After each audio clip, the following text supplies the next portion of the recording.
The live TV, सच सबसे आगे।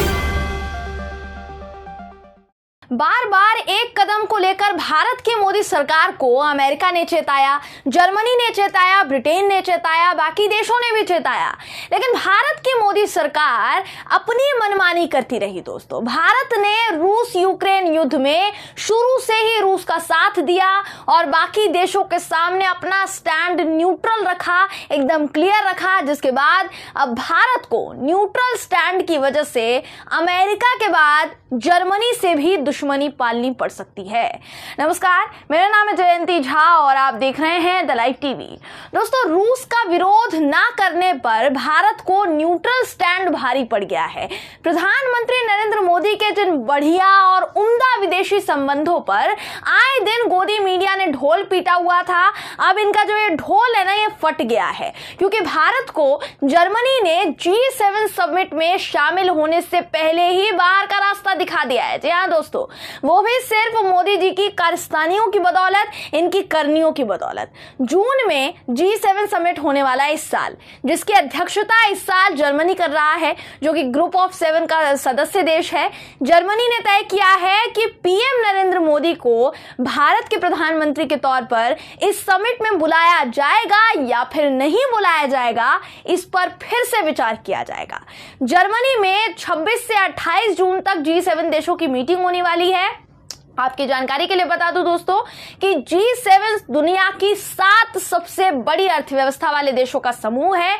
इसमें Canada, France, Germany, Italy, Japan, Britain और अमेरिका शामिल है। इस मीटिंग में ह्यूमन राइट की रक्षा, लॉ एंड ऑर्डर बनाए रखना, साथ ही लगातार विकास, जो भी देशों में विकास हो रहे हैं, ये सब कुछ देखना इन देशों की मीटिंग का मेन मकसद है, यानी लक्ष्य भी कहा जा सकता है, जिस पर चर्चा होती है हर मीटिंग में। इस संगठन में 2014 तक रूस भी शामिल था, आपकी जानकारी के लिए बता दूं, लेकिन जब यूक्रेन के क्रीमिया पर रूस ने कब्जा किया तो रूस को इस समूह से बेदखल कर दिया गया था 2014 में। अब एक बार फिर से वही स्थिति आन पड़ी है दोस्तों, लेकिन इस बार रूस की जगह भारत को रूस का इस समिट में बेदखल करने का जो खामियाजा भुगतना पड़ेगा, तैयारी शुरू हो चुकी है। हालांकि भारत G7 का हिस्सा नहीं है, लेकिन फिर भी इस समिट में दूसरे देशों की तरह भारत को भी अहम देश के तौर पर आमंत्रित किया जाता रहा है, जो इस बार शायद मुश्किल लग रहा है। दैनिक भास्कर की खबर कहती है दोस्तों कि इस मीटिंग में सेनेगल, साउथ अफ्रीका और इंडोनेशिया, इन तीनों देशों को गेस्ट देश के तौर पर बुलाया जाने वाला था, लेकिन भारत को इस मीटिंग में शामिल किया जाए या फिर नहीं, इस पर अभी तक विचार विमर्श किया जा रहा है, मंथन चल रहा है। आपको बता दूं आपकी जानकारी के लिए कि भारत भी इन 3 देशों की तरह ही गेस्ट के तौर पर इस समिट में शामिल होने वाला था, लेकिन वो लिस्ट रूस यूक्रेन युद्ध से पहले तैयार की गई थी, जो कि गेस्ट लिस्ट थी। पर रूस यूक्रेन युद्ध के 50 दिन के बाद इस लिस्ट में फिर से फेरबदल किए गए, बदलाव किए गए, और इस पर दोबारा सोचा जा रहा है कि जिस मोदी सरकार ने सभी देशों के बोलने के बावजूद रूस का साथ देना अभी तक नहीं छोड़ा है और कोई भी स्टैंड नहीं बताया अपना, वहीं यूक्रेन का साथ नहीं दिया, तो भारत को इस समिट का हिस्सा होना चाहिए या फिर नहीं होना चाहिए दोस्तों। अब देखिए, वैसे तो मैं आपको हर बार बता चुकी हूं दोस्तों कि आखिर ये खबर सामने आने के पीछे वजह क्या है, क्योंकि मैंने बहुत बार चर्चा की है। नहीं याद तो मैं आपको याद दिलाती हूं, एक बार फिर से आपको याद दिला देती हूं कि कहां रूस से दोस्ती बढ़ाने के चलते भारत को यह खामियाजा भुगतना पड़ रहा है, दोस्ती भारी पड़ रही है। तो भारत को मोदी सरकार ने यूएन में रूस के खिलाफ वोटिंग में हिस्सा नहीं लिया था भारत ने, और न्यूट्रल स्टैंड रखा था। न्यूट्रल स्टैंड बताकर भारत की मोदी सरकार ने रूस पर कोई प्रतिबंध नहीं लगाया, पाबंदियां नहीं लगाई, जबकि ज्यादातर देशों की बात करेंगे, यूरोपीय देशों की बात, तो सूची में उन लोगों ने रूस को ब्लैकलिस्ट कर दिया है। वहीं भारत की मोदी सरकार अब भी रूस से तेल और हथियार खरीद रही है। इन सबको लेकर भारत को अमेरिका लगातार 3 बार धमकी दे चुका है, जो खबरें मैं हर बार आप तक पहुंचाती हुई आई हूं, और अब जर्मनी का ये रुख रुख देखकर दोस्तों ऐसा लग रहा है जैसे आने वाले दिनों में भारत की मोदी सरकार के एक कदम की वजह से दूसरे देशों के साथ भारत के संबंध बिगड़ने वाले हैं। वैसे ही अमेरिका से तो मोदी जी ने संबंधों का जो बेड़ा गर्क किया है वो तो दिख ही रहा है। आप देख सकते हैं 3 बार धमकी नहीं देता अमेरिका अगर ऐसा नहीं होता। अब जर्मनी और बाकी यूरोपीय देशों से भी बिगड़ते संबंध जो है भारत के लिए अच्छे संकेत नहीं साबित हो सकते। दोस्तों मैं आपको बता दूं कि G7 समिट की मीटिंग जो अभी गेस्ट लिस्ट है उसकी वो फाइनल नहीं की गई है, क्योंकि जर्मन सरकार के जो प्रवक्ता हैं वो कह चुके हैं कि ये पहले ही वो बोल चुके हैं कि भाई अंतर्राष्ट्रीय स्तर पर जर्मनी के जितने भी साझेदार हैं, चाहे वो भारत ही क्यों ना हो, वो रूस पर पाबंदी लगाए। लेकिन भारत की मोदी सरकार ने इस पर अभी तक कोई विचार विमर्श भी नहीं किया है, कोई स्टैंड नहीं लिया है, उनका कोई बयान, कोई रिएक्शन सामने नहीं आया है। ऐसे में सबसे ज्यादा गौर करने वाली बात यह है कि अगर इस समिट से भारत को बाहर रखा गया तो दुनिया भर के देशों के सामने भारत की कितनी थू-थू होगी, आप ये समझ लीजिए। इतने समय से इस समिट का हिस्सा रहा भारत, इस साल इस समिट का हिस्सा नहीं बन पाएगा, ये सोचने में भी कैसा लगता है। हालांकि अभी तक पूरा फैसला नहीं आया है क्योंकि लिस्ट नहीं जारी हुई है।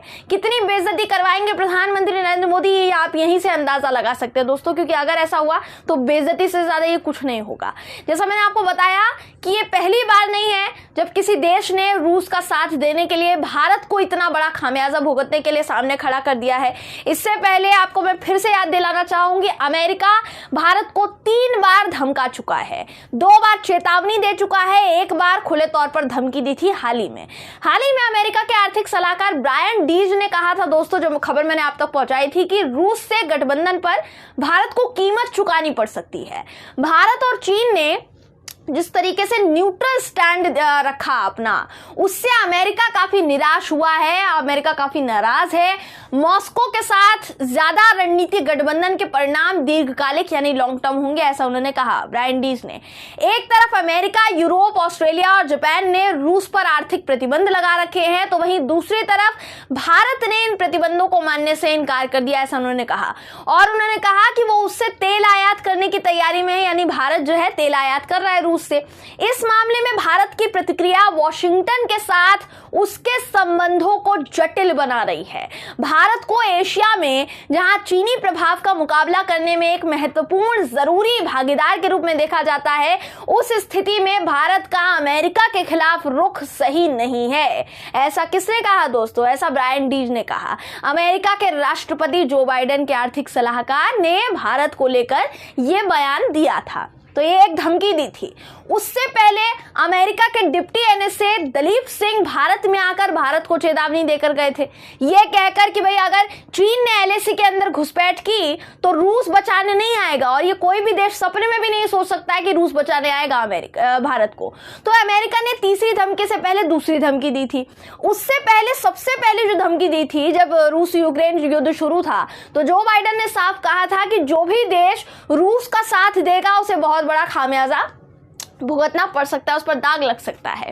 तो अमेरिका की 3 धमकियों के बाद अब भारत को भी G7 समिट से बाहर निकालने की तैयारी चल रही है, जो इस साल G7 समिट की अध्यक्षता करने वाला जर्मनी तय करने वाला है। अगर भारत को इस समिट में नहीं बुलाया गया दोस्तों, तो ये तो बिल्कुल क्लियर है, निश्चित है कि विश्वगुरु मोदी जी से शायद विश्वगुरु की उपाधि छीन ली जाए। बहरहाल इस खबर पर आपकी राय क्या है, कमेंट करके जरूर बताइएगा। वीडियो अगर आपको पसंद आया हो तो वीडियो को लाइक और शेयर करना ना भूलें। फिर मुलाकात होगी आपसे किसी ऐसी ही खबर के साथ, तब तक के लिए नमस्कार। द लाइव टीवी, सच सबसे आगे।